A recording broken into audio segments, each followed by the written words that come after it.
സിന്ധുമോൾ എന്താ കാര്യം ഇതിങ്ങനെ ഒരു തീരുമാനം വന്നു? കാര്യം ഇതൊരു തെരഞ്ഞെടുപ്പ് സമയത്ത് വോട്ടേഴ്സിനെ സ്വാധീനിക്കാനൊക്കെ ഇതിനകത്ത് ലക്ഷ്യമുണ്ടാവും. പക്ഷേ ഇത് കർണാടകത്തിലൊക്കെ നടത്തി വിജയിച്ചു എന്നാണ് അവർ പറയുന്നത്. ഇപ്പോൾ തെലങ്കാനയിലും കുഴപ്പമില്ല പോകുന്നു, ആന്ധ്രയിലും അതുപോലെ ഡൽഹിയിലും പഞ്ചാബിലും ഒക്കെ ഇത് നടപ്പിലാക്കി.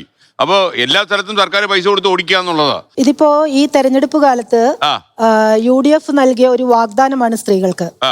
അത് പാലിക്കണം എന്നുള്ളത് തന്നെയാണ് BJP ആഗ്രഹിക്കുന്നത്. അതിന്റെ ആദ്യഘട്ടം എന്നുള്ള രീതിയിൽ ഞങ്ങൾ ഒരു സൂചന നൽകുകയും ചെയ്തു ഇതിനോടകം തന്നെ. ഇപ്പൊ ജൂൺ 15-ാം തീയതി, മെയ് 15 പറഞ്ഞു, ഒരു മാസം നീട്ടി ജൂൺ 15-ന് അത് പ്രാബല്യത്തിൽ വരുമെന്ന് പറയുന്നു. പക്ഷെ ഞാൻ ഇല്ല, ഇതൊക്കെ ശ്രീ VD സതീശൻ മുഖ്യമന്ത്രിക്ക് എന്ത്.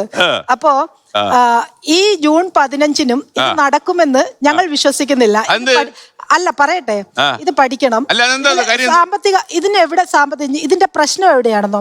ഇപ്പൊ ഇവിടെ രാഹുൽ പറഞ്ഞു പുരുഷന്മാർക്കും ഇത് വേണം എന്നൊക്കെ പറഞ്ഞു. എന്തുകൊണ്ടാണ് ഈ സൗജന്യ യാത്ര സ്ത്രീകൾക്ക് കിട്ടിയാൽ കൊള്ളാമെന്ന് ഞങ്ങൾ ആഗ്രഹിക്കുന്നത്?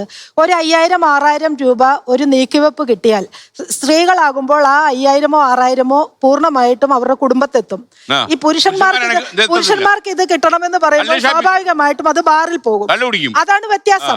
ഞങ്ങൾക്ക് ബുദ്ധിമുട്ടൊന്നുമില്ല, പുരുഷന്മാർക്കും ഇത് കൊടുക്കുന്നതുകൊണ്ട് ബുദ്ധിമുട്ടില്ല. പക്ഷെ സ്ത്രീകൾക്ക് കിട്ടുന്നത് ആ അധിക വരുമാനം എന്നുള്ള രീതിയിൽ അത് കുടുംബത്തെത്തും. പക്ഷേ ഈ പുരുഷന്മാര് കാശ് കൊണ്ട് കളയുന്നവരാന്നുള്ള ആക്ഷേപം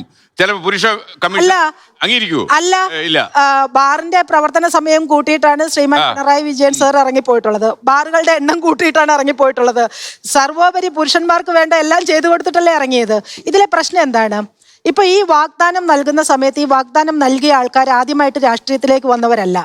കൃത്യമായിട്ട് കേരളത്തിന്റെ സാമ്പത്തിക അവസ്ഥ എന്താണെന്നും ഇവിടെ ഇതൊക്കെ എങ്ങനെയൊക്കെ ഇതിന്റെ ആഫ്റ്റർ എഫക്റ്റ് എന്താകുമെന്നും ഒക്കെ ഇത് പഠിച്ച് സംസാരിക്കുന്ന ആളുകളാണ് ഈ വാഗ്ദാനം നൽകിയത്. ഇത് മറ്റു സംസ്ഥാനങ്ങളിൽ അതിഗംഭീരമായി നടക്കുന്നു എന്ന് പറയുമ്പോൾ അത് തെറ്റാണ്. ഇപ്പോൾ 5360 കോടി ഈ 25-26 കാലഘട്ടത്തിൽ കർണാടകയിൽ കൊടുത്തു എന്നൊക്കെ പറയുന്നുണ്ട്, വാർത്ത വന്നു. പക്ഷെ അവിടെ തന്നെ നമ്മൾ അപസ്വരങ്ങൾ കേട്ടു. ഇവിടെ സ്വകാര്യ ബസ് കമ്പനിയെ കുറിച്ച് പറഞ്ഞു. ആ സ്വകാര്യ ബസ് കമ്പനിയിൽ നിന്നും കിട്ടുന്ന നല്ലൊരു ടാക്സ് വരുമാനം ഇന്ന് അവിടെ സർക്കാരിന് കിട്ടുന്നില്ല. ഹിമാചൽ പ്രദേശിലേക്ക് പോകാം, അവിടെ ഇന്ദിരാ ഗ്യാരണ്ടിയാണ്, പൂർണ്ണമായി ഫ്രീ യാത്ര അനുവദിച്ചു. പക്ഷെ ഇപ്പൊ എന്താണ്? ഇപ്പൊ ഈ 25-26 തൊട്ട് കാർഡ് കൊടുത്തിരിക്കുക 50% ഓർഡിനറി ബസ്സുകളിൽ സ്ത്രീകൾക്കെന്ന് പറഞ്ഞ് അത് ലിമിറ്റ് ചെയ്തിരിക്കുക. മഹാലക്ഷ്മി എന്ന് പറയുന്ന പദ്ധതിയാണ് ആന്ധ്രാപ്രദേശിലുള്ളത്, പഞ്ചാബിലുണ്ട്, ഇവിടെയൊക്കെ ഉണ്ട്. ഡൽഹിയിൽ ഇവർ പദ്ധതി മുന്നോട്ട് കൊണ്ടുപോകുന്നുണ്ട്. പക്ഷെ ഇവിടെയൊക്കെ വരുന്നത് എങ്ങനെ ഈ അമിത ബാധ്യത അല്ലെങ്കിൽ സാമ്പത്തിക ഭാരം ഈ ഗവൺമെന്റിന് ഏറ്റെടുക്കാൻ സാധിക്കും? എന്താണ് അതിന്റെ റിസോഴ്സ്? അവര് അതിന് റിസോഴ്സ് കണ്ടെത്തും എന്നവർ പറഞ്ഞിരിക്കുക. ഇത് പറഞ്ഞു സാമ്പത്തിക ശാസ്ത്രത്തെ നമ്മൾ